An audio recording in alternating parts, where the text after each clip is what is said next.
चलो देखो question one क्या कहता है।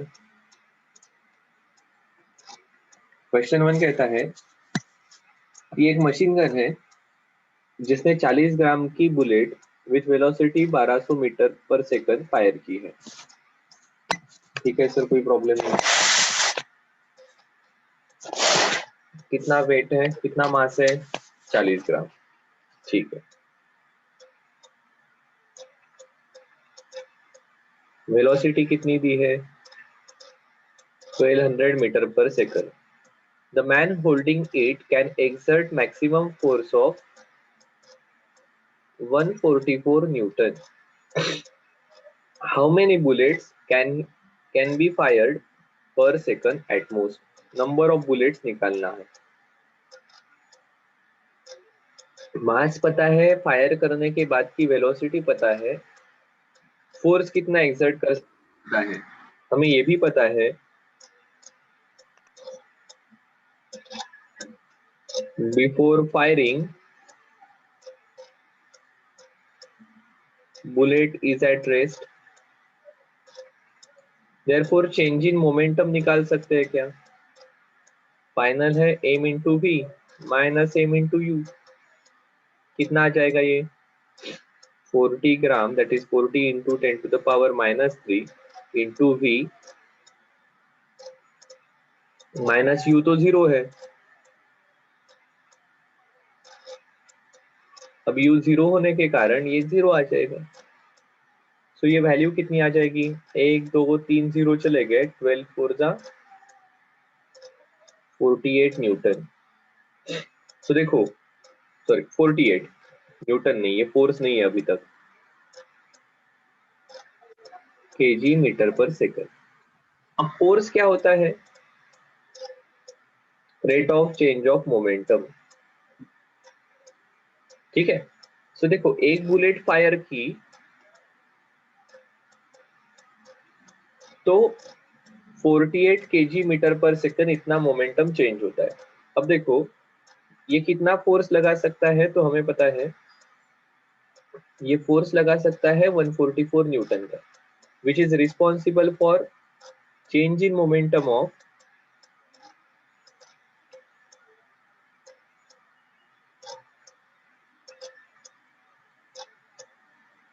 फोर्स है, तो ये टाइम 1 सेकंड रहेगा।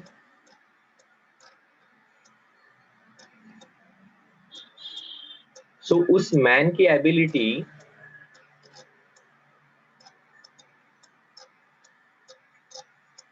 is to handle change in momentum of 144 kg metre पर सेकंड, और एक बुलेट के कारण हो रहा है 48 kg मीटर पर second. therefore number of bullets fired per second will be 144 upon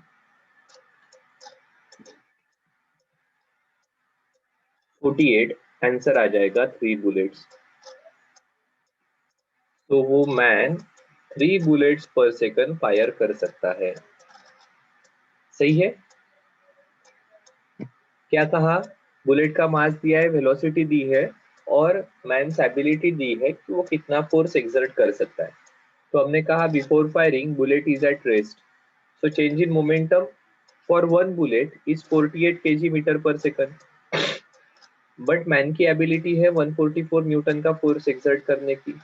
सो वो कितना मोमेंटम कर सकता है? सो आदमी, वो मैन जो है वो 144 केजी मीटर पर सेकंड इतना मोमेंटम चेंज कर सकता है। तो बस आसान हो गया। वो कर सकता है 144, एक बुलेट के कारण होता है 48, तो एक सेकंड में कितना होगा? तो 144 अपॉन 48 आ जाएगा आंसर 3। सही है। आगे जाते हैं, देखो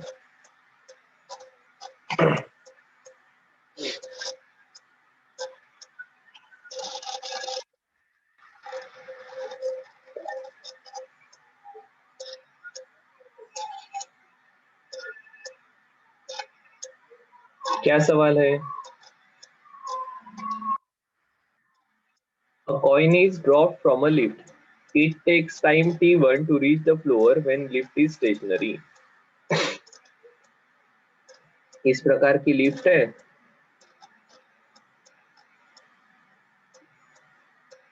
यहां से अगर ये कॉइन नीचे गिरता है तो उसे t1 समय लगता है. It takes time to t2 when the lift is moving with constant acceleration.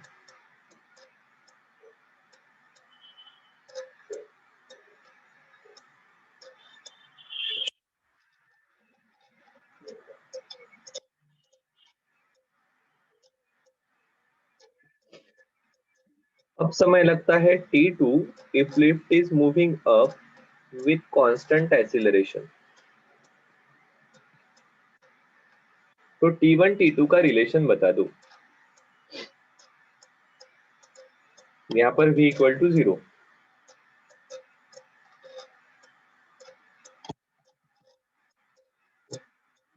बताइए.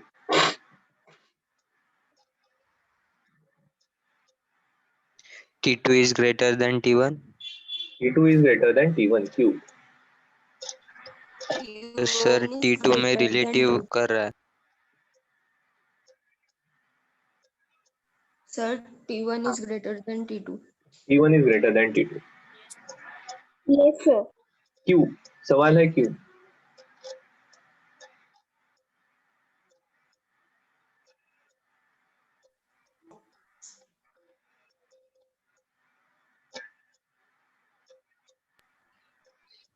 देखो समझ लो. Sir, because lift is moving, so the acceleration coin is in the lift, na? हाँ, तो क्या होगा? हाँ. दोन्ही कॉइन लिफ्ट चार्ट मध्ये काय फरक पडणार आहे?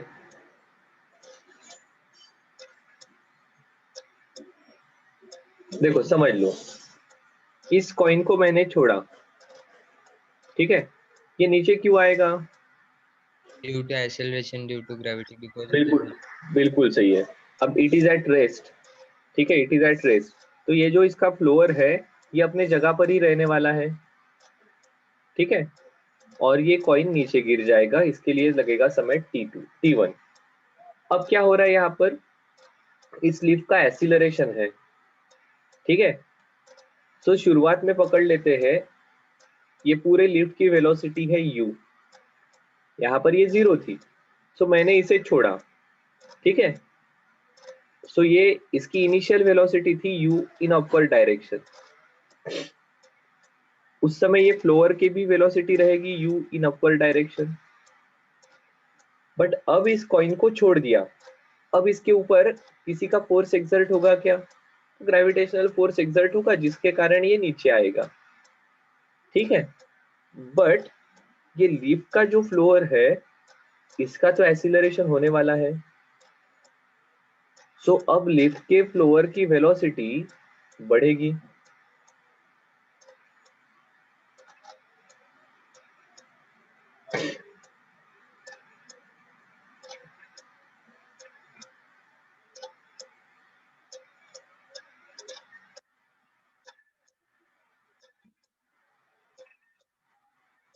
तो ये लिफ्ट की फ्लोअर की वेलोसिटी बढ़ेगी, तो actually coin u velocity, coin की वेलोसिटी u है, इसकी भी वेलोसिटी u है, रिलेटिव कंसीडर किया तो इसकी भी वेलोसिटी 0 हो जाएगी, इसकी भी वेलोसिटी 0 हो जाएगी, बिकॉज दोनों के रिलेटिव एक दूसरे की वेलोसिटी है क्या? नहीं. But coin is not in contact with lift, तो कॉइन की वेलोसिटी u ही रहेगी, रिलेटिव वेलोसिटी 0 ही रहेगी, बट फ्लोअर लिफ्ट के कांटेक्ट में है या फ्लोअर लिफ्ट का पार्ट है, फ्लोअर की वेलोसिटी बढ़ेगी, फ्लोअर एक्चुअली ऊपर आ जाएगा. और इस केस में इस कॉइन को जो डिस्टेंस ट्रेवल करना है वो कंपैरेटिवली लेस रहेगा कंपेयर टू केस 1, क्योंकि फ्लोअर का एक्सीलरेशन हो रहा है, फ्लोअर ज्यादा तेजी से ऊपर आ रहा है. लिफ्ट कॉइन जब तक हमारे कांटेक्ट में था तब उसकी और लिफ्ट की वेलोसिटी सेम थी, बट जिस मोमेंट पर रिलीज कर दिया इसका एक्सीलरेशन सिर्फ एक्सीलरेशन ड्यू टू ग्रेविटी के कारण है, लिफ्ट के कारण नहीं रहेगा। आया ध्यान में? व्हाइल लिफ्ट का एक्सीलरेशन विल बी ए। आया है क्या ध्यान में?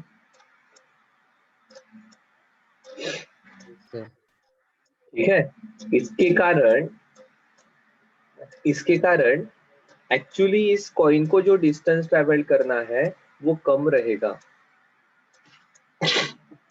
देखो एक बार मैं फिर से बताता हूं।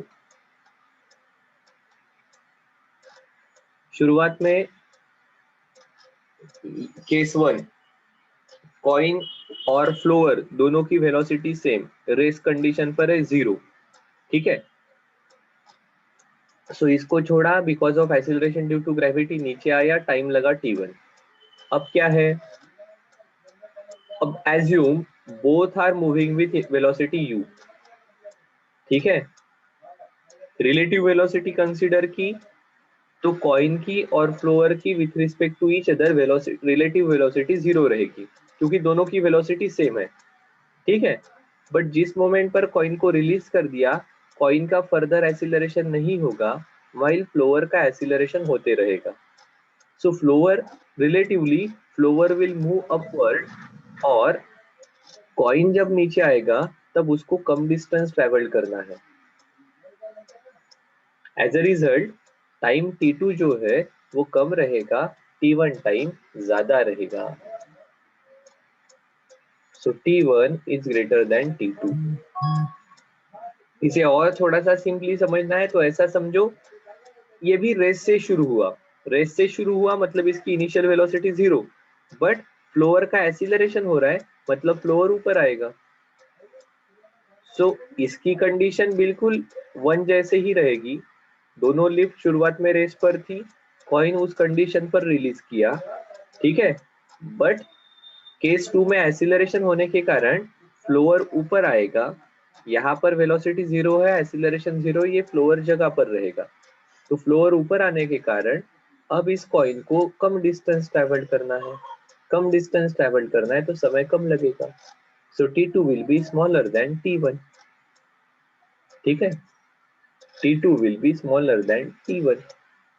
सो ऑप्शन कौन सा सही रहेगा? ए। क्या सही है? Yes sir. सोचना पड़ेगा। हाँ, चलो आगे जाते हैं।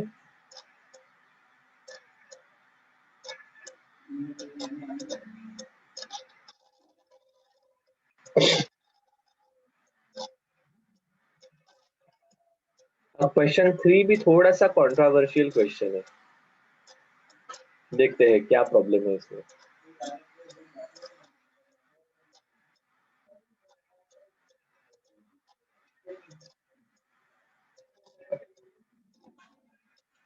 Bird is sitting in a large closed cage which is placed on spring balance.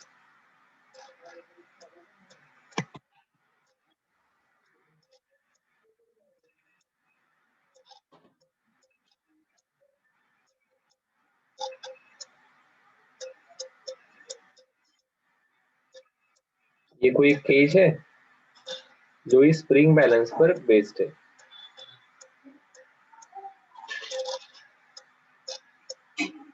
ठीक है। अब इसके अंदर कोई तो ऐसी अरेंजमेंट रहेगी जिसके ऊपर ये पंछी बैठा है।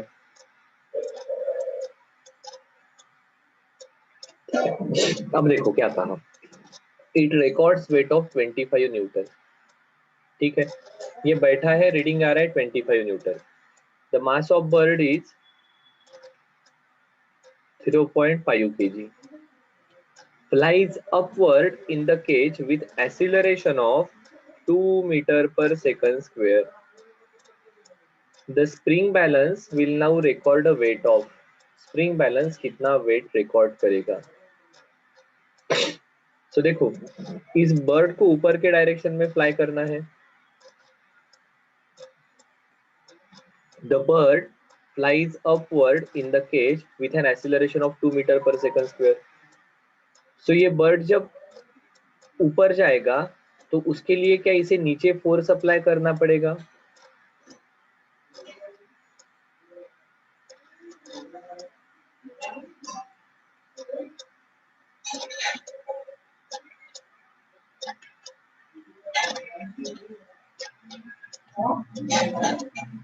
ठीक है, तो ये तभी उड़ पाएगा जब ये नीचे फोर्स एक्सर्ट करेगा। और हमें थर्ड लॉ पता है,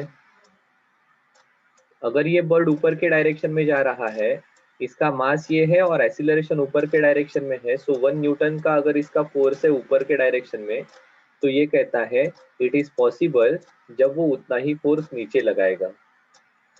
सो ऑलरेडी सिस्टम का मास है 25 Newton and now the bird is exerting additional force of 1 newton. So ये इसने कितना रीड करना चाहिए? 26 न्यूटन। क्या सही है क्या?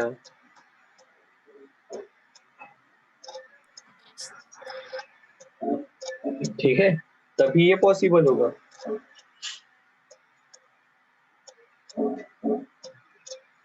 हाँ या ना? हाँ सर, बिल्कुल ऐसा ही होगा।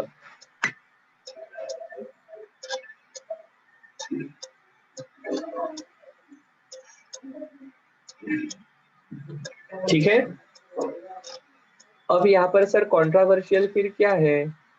तो सर आप में से कुछ लोग कहेंगे सर देखो 25 न्यूटन अगर इसका वेट है तो इसे 10 से डिवाइड करते हैं, दिस इज m इंटू जी ना, सो मास कितना रहेगा 2.5 kg। अब 2.5 में 2 kg केज का रहेगा, 0.5 kg बर्ड का है।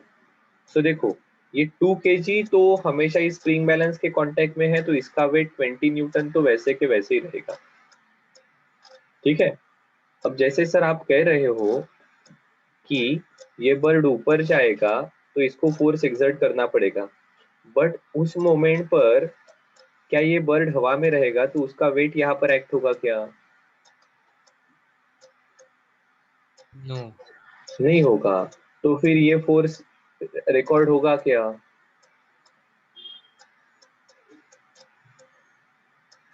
नहीं होगा। नहीं होगा। सो इसलिए कुछ लोगों को ये कंट्रोवर्शियल लग सकता है, बट देखो ये वो कंडीशन है जब ये just trying to fly upward, so उसको नीचे फोर्स देना ही पड़ेगा। ठीक है, और वो नीचे फोर्स लगाएगा तभी ये ऊपर जा पाएगा, तो यहाँ का फोर्स बढ़ेगा। सही है? या कोई फिर ऐसा कह सकता है सर देखो वैसे तो इसका वेट नीचे एक्ट होगा जी, बट ये ऊपर जा रहा है विथ एक्सीलरेशन ए, तो नेट एक्सीलरेशन रहेगा जी माइनस ए। और अगर आप इसे अब मास से मल्टीप्लाई करते हो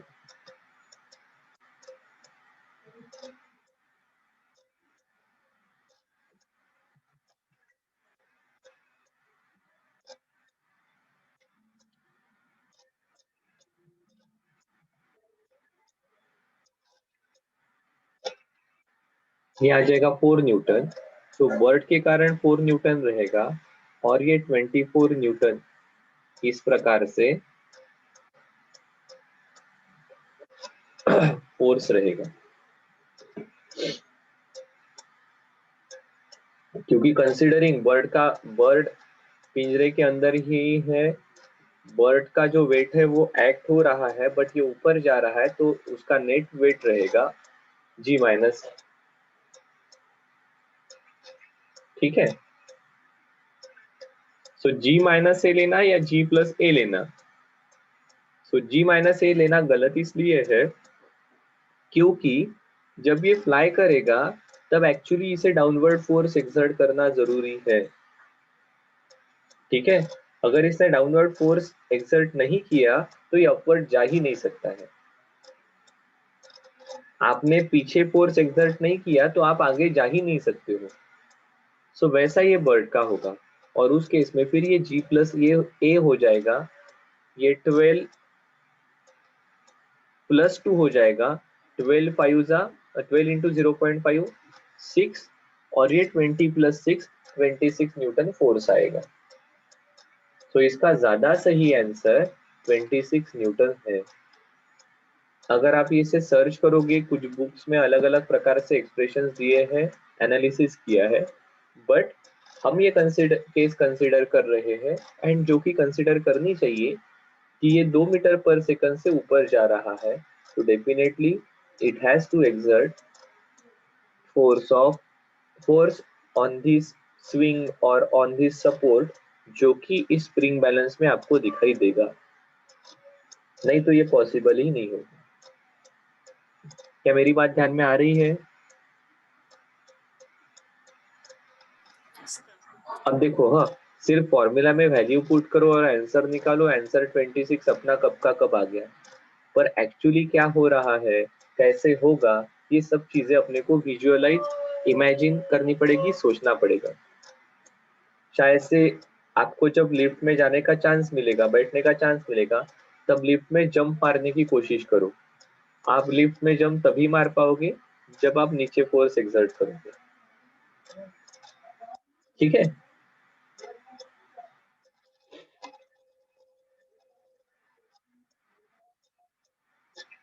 चलो आगे जाते हैं, फोर्थ क्वेश्चन करते हैं।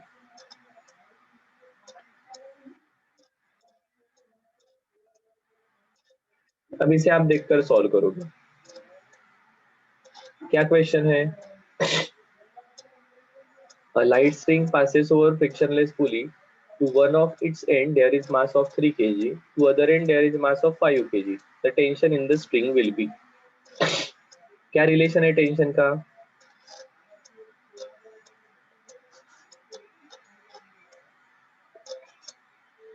क्या रहेगा टेंशन?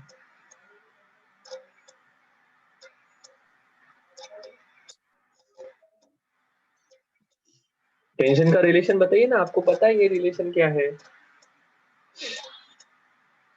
स्ट्रिंग पर कौन कौन से वेट एक्ट हो रहे हैं? दोनों भी एक्ट हो रहे हैं।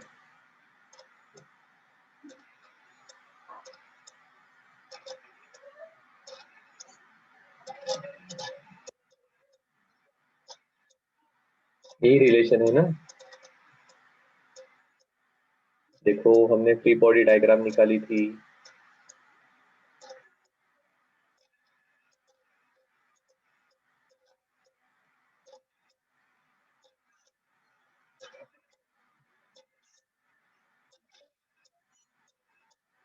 हमने रिलेशन लिखा था। m1g का क्या काम है, तो टेंशन को बैलेंस करना प्लस m1a का एक्सीलरेशन करना। दूसरा रिलेशन हमने लिखा था, टेंशन का क्या काम है, तो m2g का एक्सीलरेशन करना प्लस m2a को, सॉरी m2g को वेट बैलेंस करना प्लस m2a का एक्सीलरेशन करना, ठीक है? फिर ये वैल्यू यहाँ पर पुट कर दी, तो m1g equal to m2g plus m2a, सही है? t की वैल्यू पुट करते m2g प्लस m2a प्लस ये m1a, तो एक्सीलरेशन की वैल्यू आ गई, ये इधर चला गया, m1 माइनस m2g,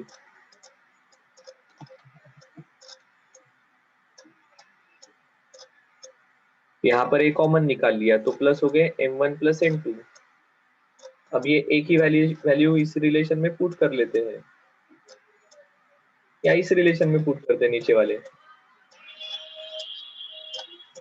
क्या आ जाएगा, tension equal to m2g plus m2 into, directly multiply कर दूं, m2 इंटू ए से मल्टीप्लाई कर देता हूँ, m2 इंटू m1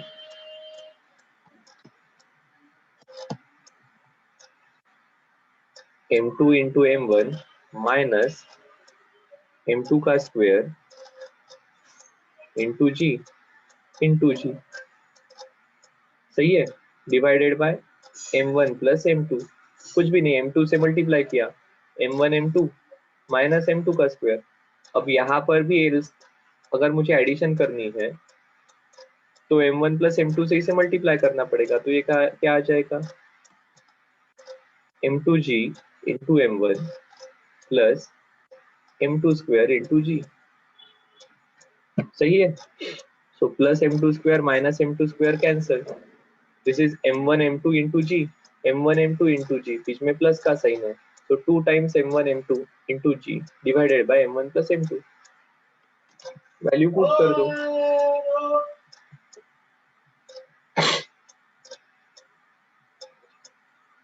क्या आ जाएगा वैल्यू पुट करने से? टेंशन इक्वल टू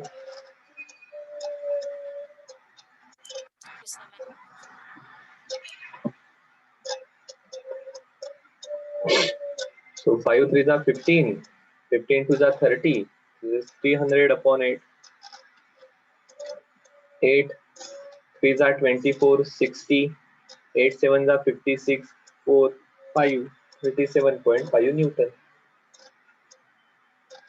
अगर गलती से भी कंफ्यूजन हुआ कि एग्जैक्टली फॉर्मूला क्या है, तो जैसे मैंने फटाक से डेरिवेशन किया वैसा करते आना चाहिए। अगर कंफ्यूजन हुआ तो, नहीं तो इसको तो याद ही रखना है, गुंजाइश ही नहीं रखनी, ठीक है। बट अगर वैसा नहीं हुआ तो हमें ये पता होना चाहिए, सही है।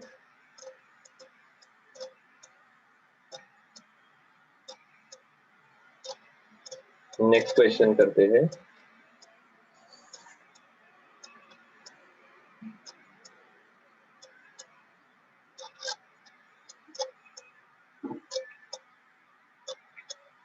ये भी बड़ा आसान क्वेश्चन है। क्या सवाल है? 3 मासेस है ए बी सी, 66 ग्राम ये मास है और सिस्टम का एक्सीलरेशन है 5 मीटर पर second square. The tension between B and C will B.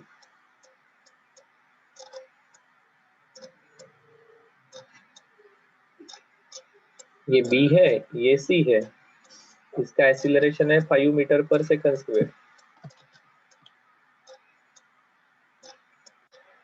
अब ये टेंशन निकालना है, सो आप कहोगे इसका मास है 0.66 ग्राम, सॉरी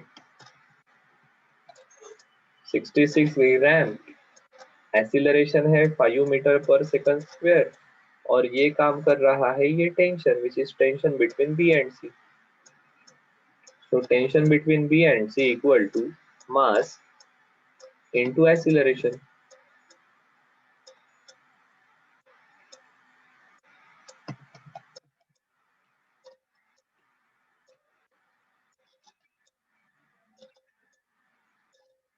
कितना आ जाएगा? 66 5 जा 330 into 10 to the power -3 newton. -3 है, अभी डेसिमल यहाँ पर है, -2 -1 0, सो 0.33 न्यूटन है क्या ऑप्शन? हाँ सर, बिल्कुल सही है, सही है। Yes, sir. ओके, आगे जाते हैं। क्वेश्चन 6, ये भी बड़ा अच्छा क्वेश्चन है।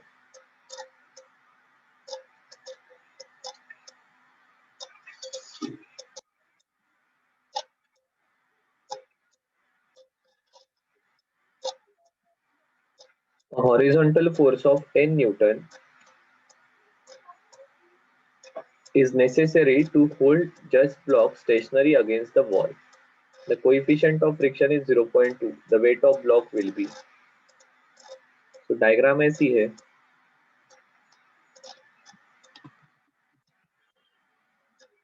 ये ब्लॉक है हमारा, कितना फोर्स लगता है? 10 न्यूटन का, कोएफिशिएंट ऑफ फ्रिक्शन है 0.2। अब देखो, इसका जो वेट रहेगा, इसे बैलेंस करने के लिए अपवर्ड फोर्स चाहिए। अब पैरेलल टू सरफेस कौन सा फोर्स होता है? Friction.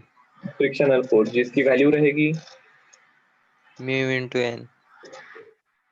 लेस देन और इक्वल टू। अब ये जस्ट इनफ, मतलब फ्रिक्शनल फोर्स की मैक्सिमम वैल्यू, ये इसका वेट बैलेंस कर रहा है, सो आप लिख लोगे।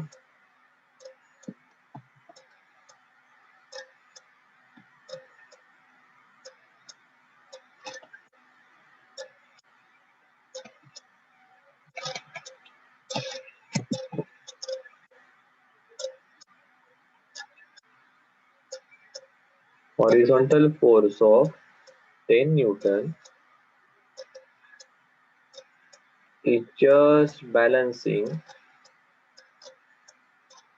weight, therefore weight through frictional force.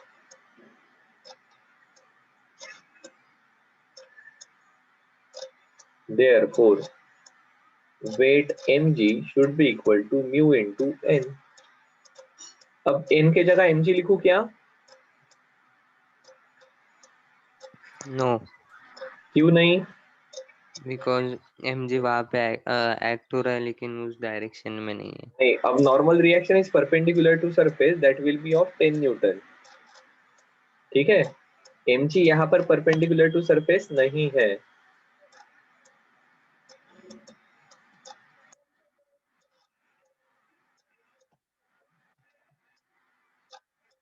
है क्या ऑप्शन 2 न्यूटन? हाँ है सर. आया था क्या हमारा? यस सर, आया था. Okay.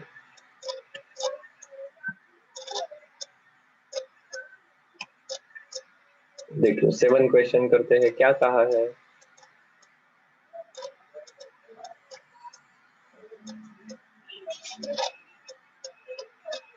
The boat of mass 1000 kg is moving with velocity of 5 meter per second. A person of mass 60 kg jumps into the boat. The velocity of boat with the person will be.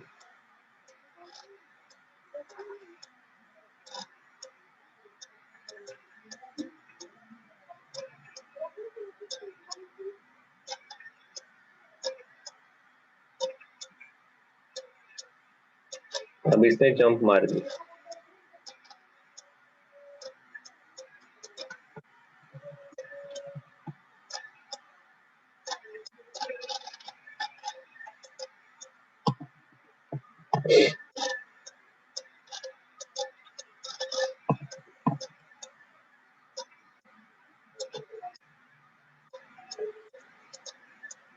एक कोई आदमी यहाँ पर jump कर रहा है.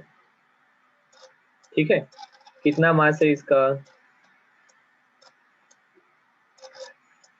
तो final speed बता दो. कैसे करोगे?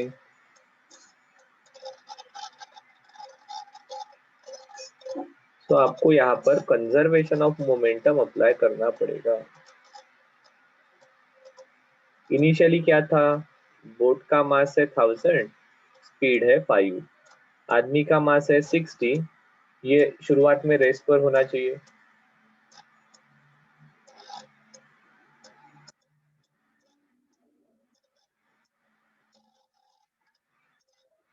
अब फाइनली क्या हो गया? आदमी बोट के अंदर है तो दोनों का मास साथ में आ जाएगा इनटू v.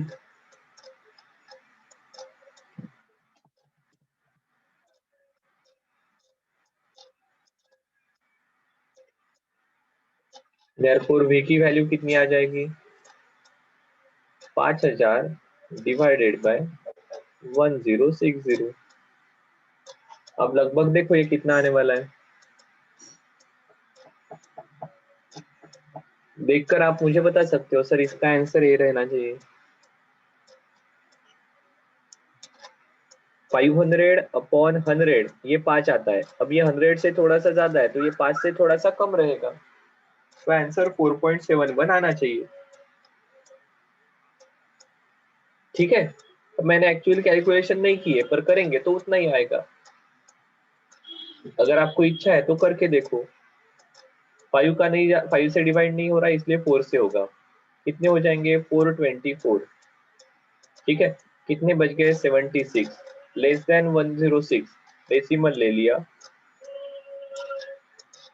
7 जा कितना हो जाएगा? 742. कितने बच गए? 18. डेसिमल है और एक 0 ऐड कर दिया. 1 जा, वही तो आ रहा है. ठीक है, चलो जाएं आगे.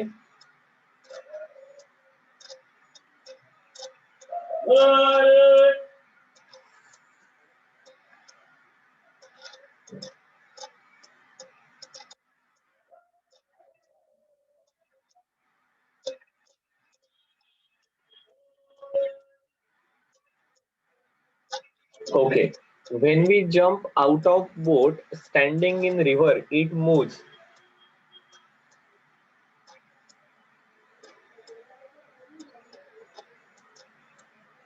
ये कोई रिवर है, इसमें एक बोट है,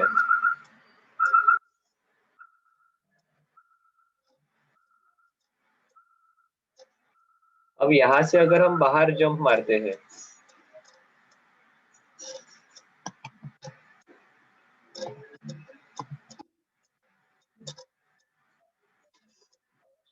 क्या होगा?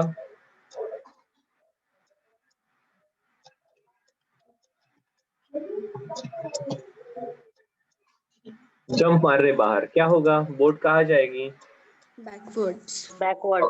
पक्का? Yes, sir. Yes, sir. तो मैंने पहले जब सवाल पूछा तब आपने क्यों नहीं बताया, अभी क्यों बता रहे हो? आप इंतजार कर रहे थे सर ड्राइंग निकालेंगे फिर अपन आंसर देंगे। ये तो आसान है ना, आपको हमेशा पता है, इसलिए कभी भी फाइबर के चेयर पर एक तो खड़ा मत रहा करो, और अगर फाइबर के चेयर से उतरना है तो जंप वगैरह मारकर मत उतरा करो, क्योंकि वो बहुत हल्की होती है, ये पीछे जाएगी, आप यहाँ पर भदक हो जाओगे नीचे। ठीक है, हेवी चीज रही तो वो नहीं गिरेगी, दीवार पर खड़े रहो और दीवार से जंप करो, नहीं होगी, क्योंकि वो हेवी है, वो रिकॉइल नहीं, वो पीछे नहीं जा सकती है, तो आपने जो फोर्स लगाया उतनी ही उसने रिएक्शन दी, यहाँ पर रिएक्शन नहीं मिली इसलिए अपन गिर गए। ठीक है, इसलिए जो हीरो लोग होते हैं ना, जो जब ज्यादा डिस्टेंस होता है और स्टिल रिवर के बाहर जब बोट से बाहर जंप मारने की कोशिश करते हैं, तो बहुत बार वो कैलकुलेशन स्टेशनरी कंडीशन में करते हैं कि कितना फोर्स लगाने से अपन कितने दूर तक जाएंगे, बट बोट पीछे जाती है तो वो जब लैंड करते हैं तो वो पानी में ही लैंड करते हैं। ठीक है, क्योंकि वो थर्ड लॉ को ठीक से लगाते नहीं है। चलो,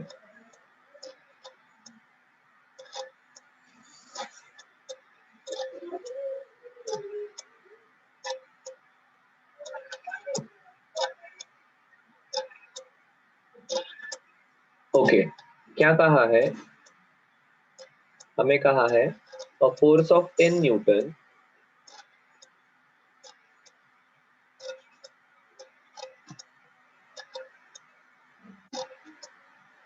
acts on mass of 20 kg body for 10 seconds. Change produced in momentum will be, तो आपको पता है F equal to delta P by delta T, so change in momentum will be F into delta T।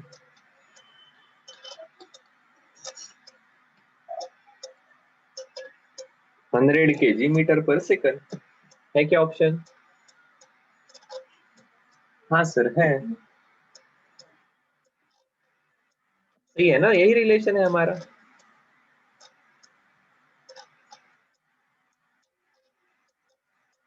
आगे जाते हैं। Sir आप वो ये बताने वाले थे कि प्रिपरेशन कैसे करनी चाहिए और क्वेश्चन को कैसे टैकल करना चाहिए। ओके, बिल्कुल बताऊंगा। ठीक, चलिए मेरी उसकी रिलेटेड बात हुई एक स्टूडेंट से, बताता हूँ। 10 क्वेश्चन कर लेते, फिर अपन उसके तरफ उस साइड जाएंगे। ठीक है, देखो क्या कहा है।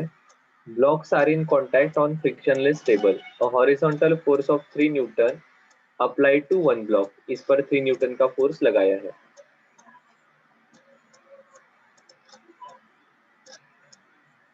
मैंने जानबूझकर दूर दूर लिखा है, ये 2 kg का है, ये 1 kg का है। The force exerted by smaller block M2 on block M1, ये फोर्स आपको निकालना है।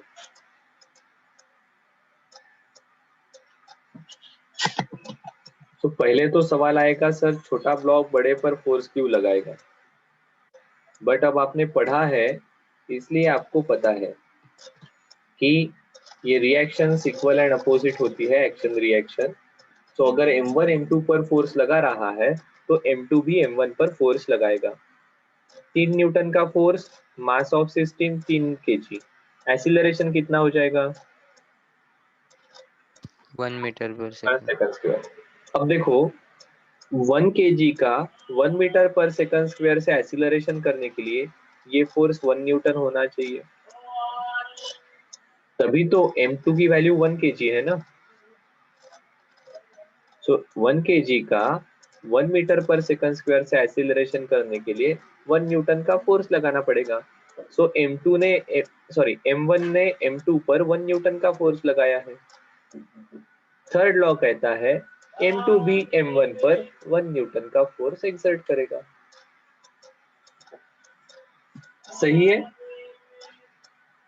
हाँ सर, बिल्कुल सही है।